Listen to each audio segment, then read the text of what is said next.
سمانی آزاد جموں کشمیر کا رہائشی سپاہی بنوں میں شہید ہو گیا۔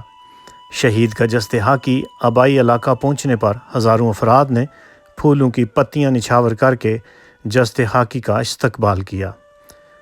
شہید بابر ایوب کا تعلق تحصیل سمانی کے گاؤں مجاہد آباد سے تھا۔ بابر ایوب صوبیدار راجہ محمد ایوب کے لخت جگر تھے۔ عوام علاقہ نے کہا کہ ہم بابر ایوب کی بہادری کو بھرپور انداز میں خراج عقیدت پیش کرتے ہیں۔ رپورٹ راجہ آفتاب احمد، KFT نیوز، سمانی۔